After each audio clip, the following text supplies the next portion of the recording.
Hello and welcome to part 3 of our gravity and the Cavendish experiment. Today's experiment will be using a car battery as one of the masses. There's quite a bit of controversy about electrostatic forces, magnetic forces, currents in the masses that approach the Cavendish experiment. So in this experiment I have using a car battery as the mass, which I'll bring together. At the moment the pendulum has stopped and stable at the other end. I have the current at the moment is 5 milliamps, which is from a quiescent current of a small remote control. Now I can activate the small remote control and it draws 100 milliamps, which I believe would be more than any current that would be flowing through any sort of mass or magnetic fields. So let's have a look what that looks like. The advantage of the remote control is that I can go to the other end and not disturb this experiment with air currents and floor movement. Alright, I'll meet you at the other end. Here we are with the two masses brought together 2 millimeters away from the bulb. So here we are at the far end and our dot is oscillating very slowly. The bricks have been closed together for about 15 minutes. The brick and the battery, that is.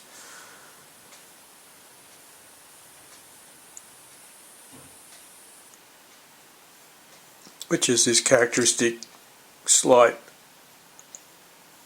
oscillation of about 20 mils either side of that black line, which we've seen before in part 2, and it appears to be creeping to the right. Alright, I'll just give it a burst of current through the battery with my remote.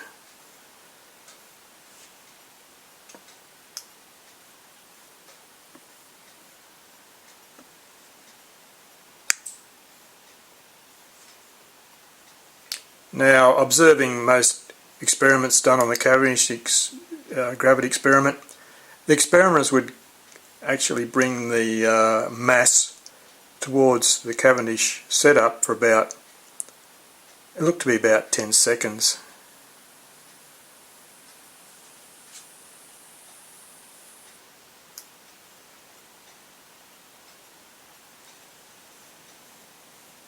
We'll give it a bit longer.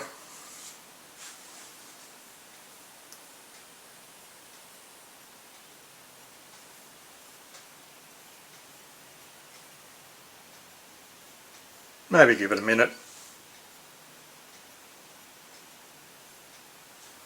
Remember, that's 100 milliamps flowing through the battery plus the 5 milliamps of quiescent current from the remote control module.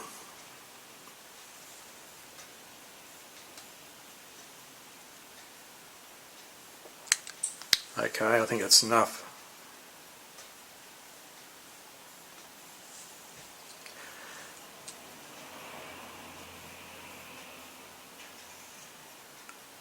Doesn't appear to have changed anything. I would imagine that would be a magnitude of 100, probably 1,000 times any sort of magnetic induction, current flow through any sort of mass that you would bring next to the setup.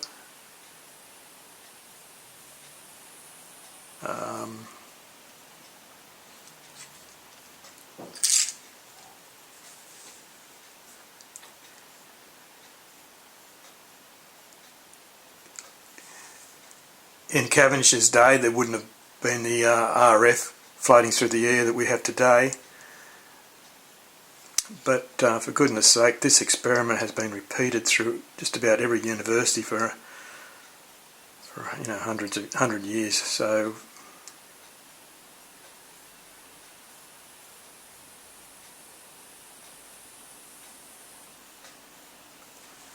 I think we can safely say now we can see that creep to the right.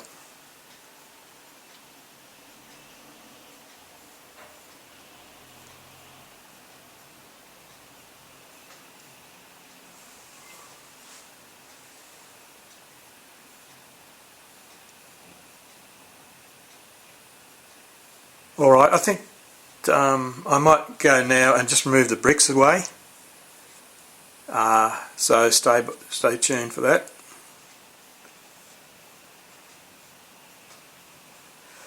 That is moving the bricks and leaving the battery. Stand by. Now I have to walk down the other end for that, so I'll be yelling out and trying not to disturb air currents as I walk. Crossing the laser beam.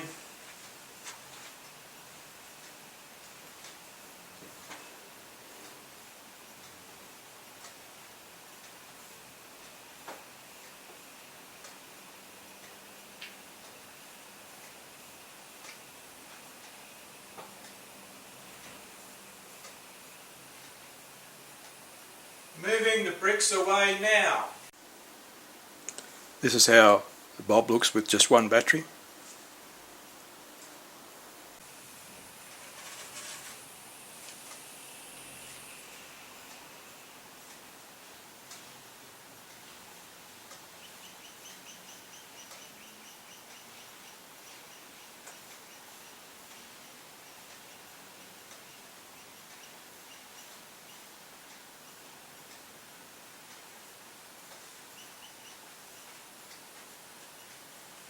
Walking back the 8.5 metres.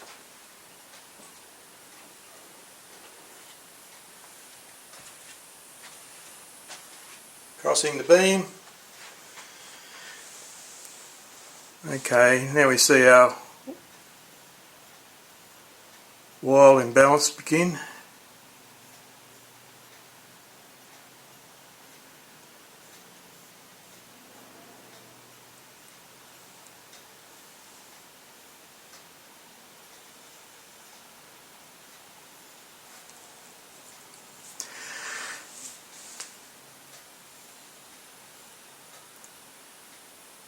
Only one mass now in situ.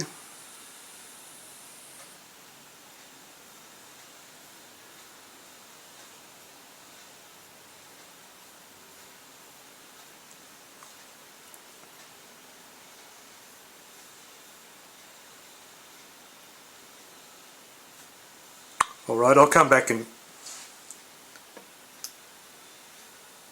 15 minutes time just to see if it has settled.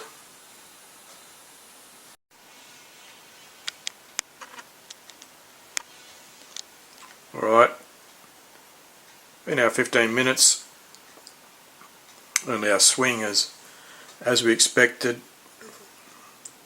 would be erratic and accelerate quicker and go further with one mass.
This erratic behaviour is also characteristic.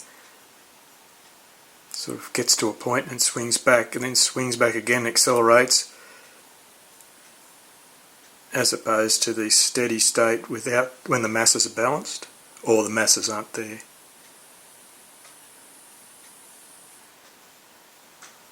Very strange behaviour.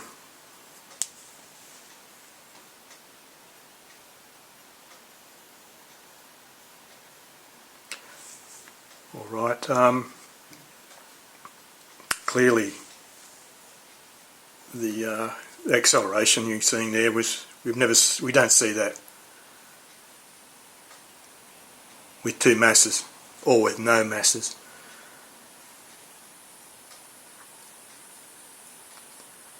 Alright, what I might do now is remove the battery as well, so there's no masses, and just see where this thing settles.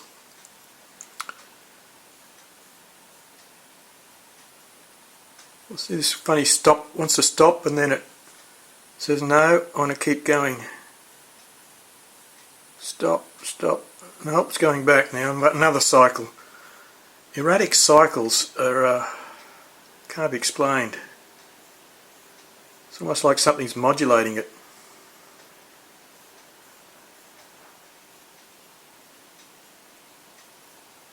But it will not settle for hours and hours and hours with one mass.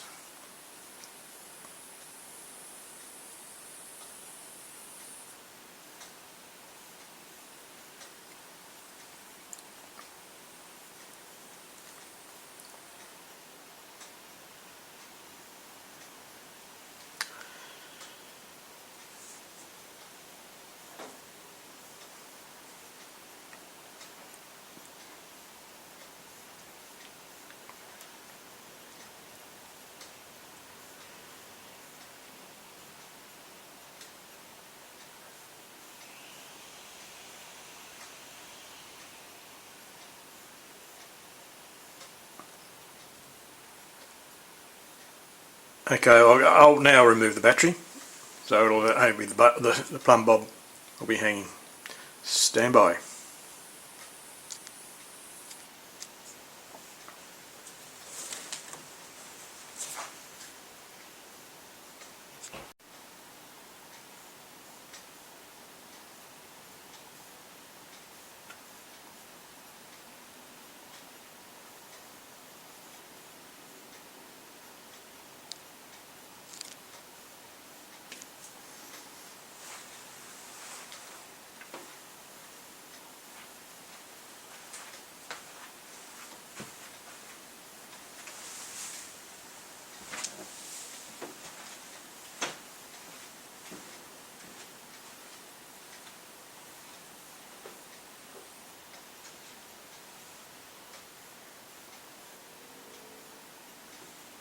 Okay, I'm just down about to move the battery, and obviously walking down here has made this thing worse, so I thought I'd record that.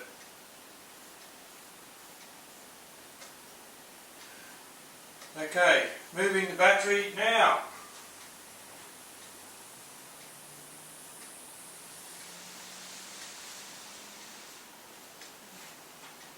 Walking back.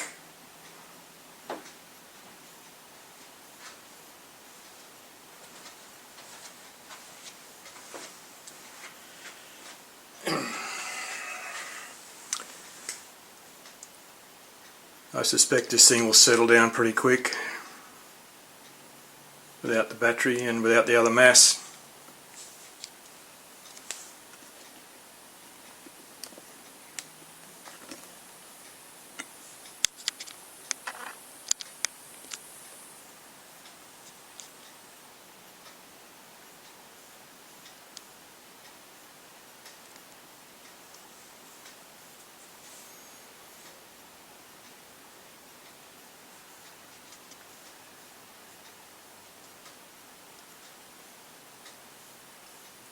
Okay, we'll come back in 15.